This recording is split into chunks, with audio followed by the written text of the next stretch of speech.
Oh, boy.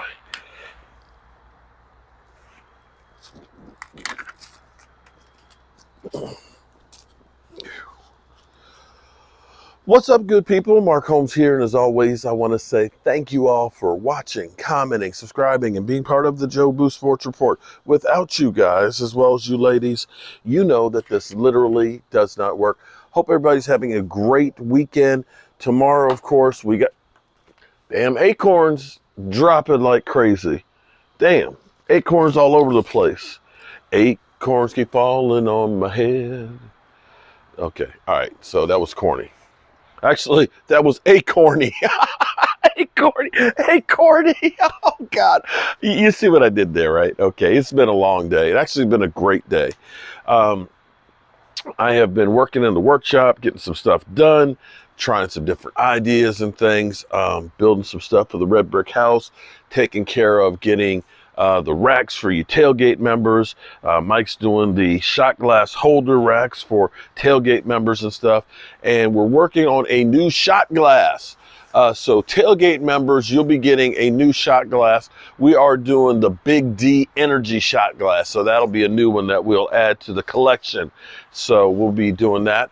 This weekend, of course, we have no Cowboys football. We're going to be able to kick back and start watching the Commanders with the left hand up, trying to take care of the Giants that have Daniel Jones sitting down. And we'll see where they are. We'll be able to see the Eagles versus the Miami Dolphins and find out which one of those teams are actually real and which is not so real. Both of those teams have great records and have done some really good things, but you look at the competition that they face, they haven't faced the cream of the crop in the NFL, and the Eagles are starting the turn of the worst part of their schedule. They took care of what they had to begin the season. They needed to start out 5-0 against the teams that they were playing against because they've got Murderer's Row coming up right now, starting with Miami, the Commanders, the Cowboys, Kansas City, 49ers, Buffalo Bills, Seattle Seahawks, Cowboys again, and so on. And then we've got our Murderer's Row late in the season in December. So hopefully Cowboys can stack up some wins. Hopefully the Eagles can stack up some losses, and we'll see where we are from that standpoint. Micah Parsons. Micah Parsons has truly, I said this the other day, set off a firestorm. In some regards, the talking heads are happy that they got something extra to talk about Micah Parsons. They're basically, trying to turn it around like, oh, he's just complaining this, that, and the other. Kimberly Martin, better known as Kmart, as I've been doing a little more research on her, I didn't realize that she was actually a reporter for the Washington Post for a couple years, covering the Commanders. Now that makes sense why she doesn't like Micah Parsons and stuff. But the funny thing is, politicians will do this all the time. When you ask them a question they don't want to answer, they'll deflect and go on to something else. So when Micah Parsons was going off and saying, hey, we get it. The Cowboys lose. We deserve to be criticized and stuff. We win. We still get criticized. But when other teams do the same thing, you don't do the same thing to them, right? Justin Herbert. Justin Herbert, everybody talked about he's great and everything else and top tier quarterback. He loses to a guy they say is ass, and don't nobody talk about it. That's what he's talking about. So Kimberly Martin, she deflects and say, well, where was that energy last season in February? They ain't got nothing to do with what we're talking about here.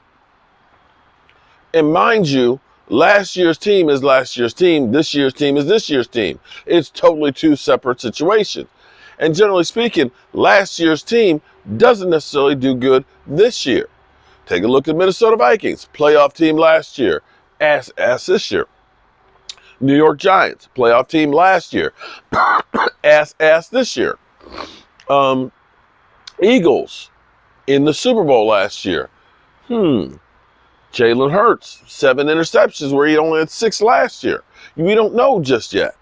So that has no relevance to the discussion that we're having right now. The Cowboys, 4-2. Dak Prescott, not turning the ball over. Last year, you talked about turnovers last year because of Dak Prescott doing it. Now, he's not doing them. You're not saying, great job, you're not turning the football over. You're now ignoring the people that are doing all kinds of interceptions, that are on a higher pace than Dak Prescott was last year.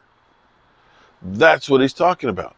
And so now, a lot of them have been exposed, and now people who weren't questioning what they were saying now are kind of going, maybe there's something to this. And there really is. You know, I grew up in a different era.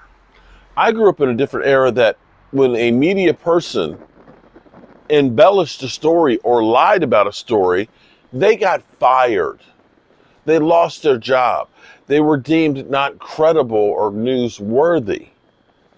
Nowadays, I believe that it's all set up to be just a show. And they don't give a rat's ass about what's right or wrong, only about getting the clicks. It's only about the money. And it doesn't matter that you ruin somebody else's life. It doesn't matter that you're not getting out the truth. It doesn't matter that you are forcing people's opinion changes that aren't based on reality. As long as you are watching, that's all they care about. And that's tragedy. See, I grew up in the golden era of ESPN. And ESPN is having hard times now. They've got more competition. When ESPN came about, you have to understand how crazy it was. I saw a Instagram picture that took me back to my childhood, because it was a picture of like 3 guys sitting on a bench, a couple guys on their bicycle. And this is what we used to do to communicate before there was an internet. We actually had conversations.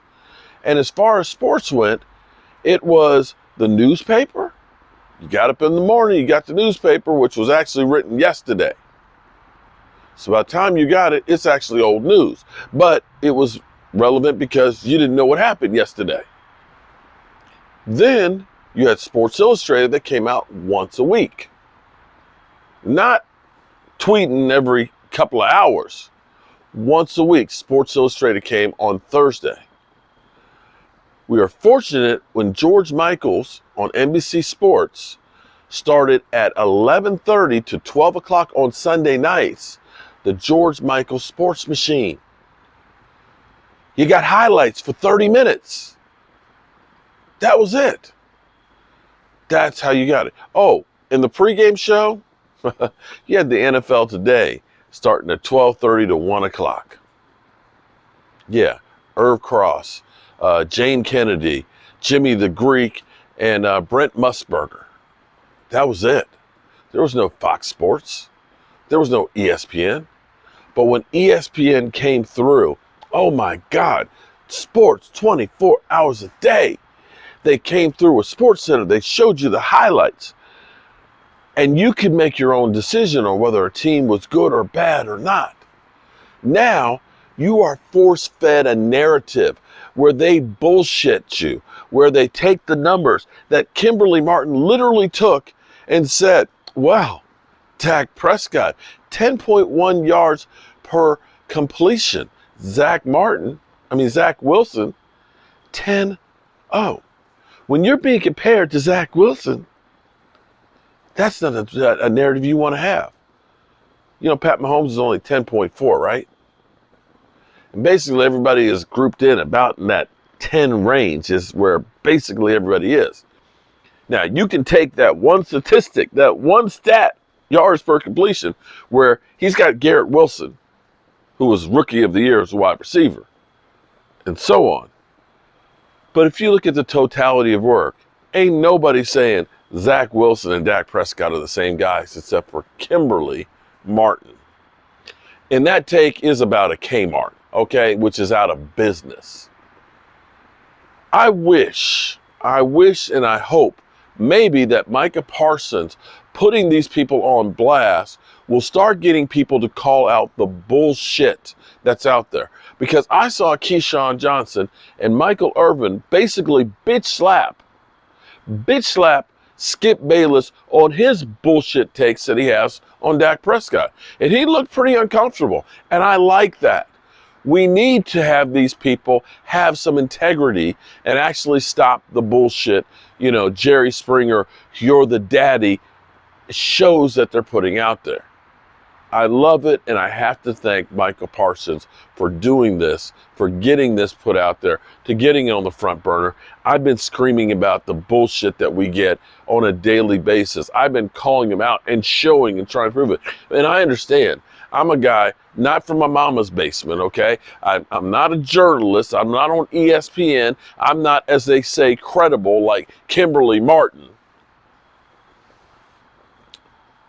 But Micah Parsons puts it out there and people listen, and I'm glad that they are, because I can't get away with the bullshit that they do. I get called out. They get away with it over and over again. Well, the time is now that they stop getting away with the bullshit. Anyway, tomorrow we'll be live streaming starting at 1 o'clock. We'll be watching the Commanders with the left hand up and the Giant game. And we've got the Lions versus the Ravens. That's going to be a big measuring stick for both teams, actually. Find out if the Lions really are that team or not. And other great games and stuff. I know we look at other games and say, oh man, those games are boring because they're not the Cowboys, but they're good games that we'll be on and we'll be watching. Our buddy Rashid may be over tomorrow. We'll have some chicken wings. I think I got some more of that codfish. I might make some fried codfish and stuff, and watch some football, do some work in the workshop, and hang with you guys, because that's what we work all week for, is a little bit of enjoyment. You know, I'm the luckiest guy in the world because I have all of you wonderful people out there. And remember to tell the people you love, because life is short and life is precious, that you love them, because you might not get the chance again. And I love you guys. And God willing, I'll get to see you guys first thing in the morning. Peace out.